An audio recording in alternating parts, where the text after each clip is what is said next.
Now we can understand the encapsulation, which is very simple and easy feature in the OOP. Now let's go to the next feature, which is very important feature in the OOP. The inheritance. Inheritance simply define a class in terms of another class.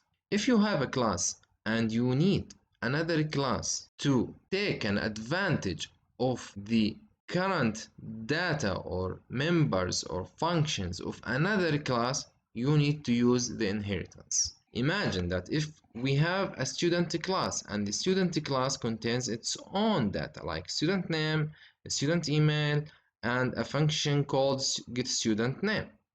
I need to create another class with its own data like teacher contains teacher name and get teacher name. But I need also this to take an advantage in order to use this implementation in the student class.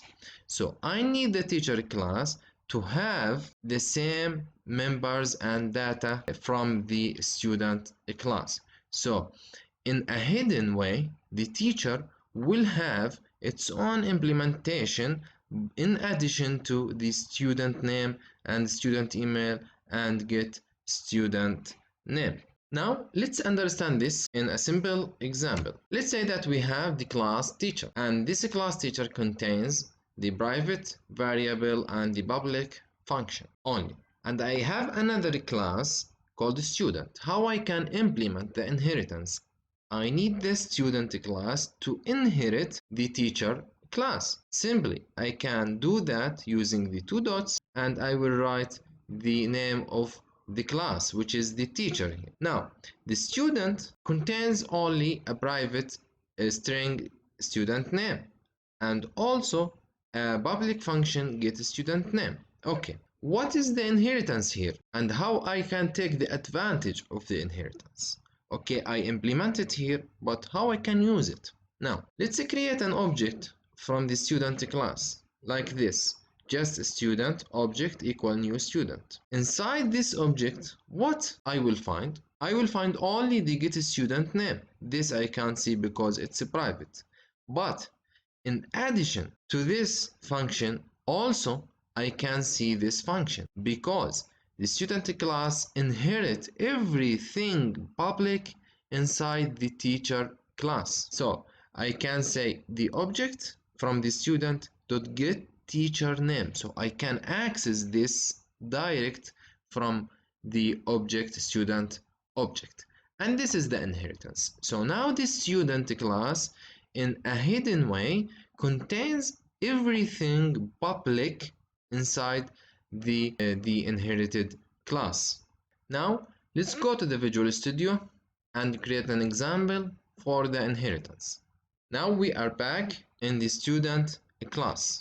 The student class contains this property, the private variable, and also the public function and the private function. And we have another class called teacher. This teacher contains the public void function called test and the private do something which is also void. I need the teacher class to inherit everything from the student. How I can do that? Simply using the two dots, and I will write the class name. That's it.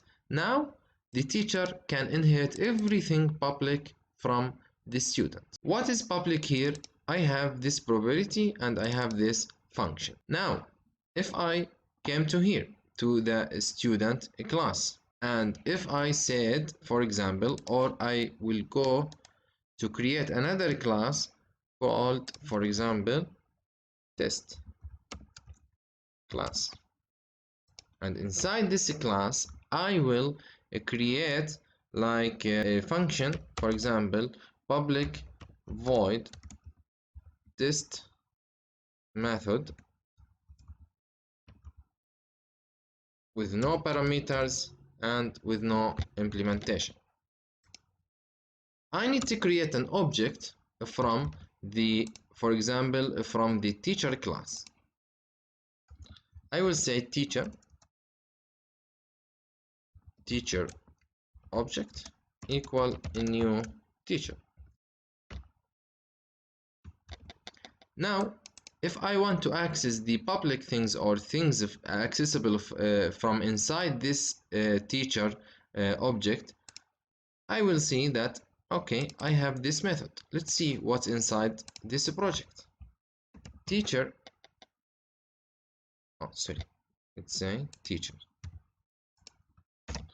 teacher object dot c. Now I have get student name, and I have name, and I have test which is already inside the teacher class here. But the others, like get student name and name, they are in the student class here, name and also get student name. If I change this also to public, it will be also accessible here. Now some.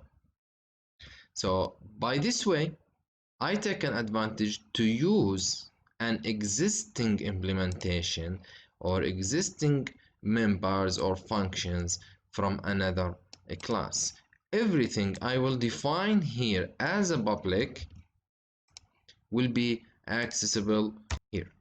So this is the way of doing the inheritance.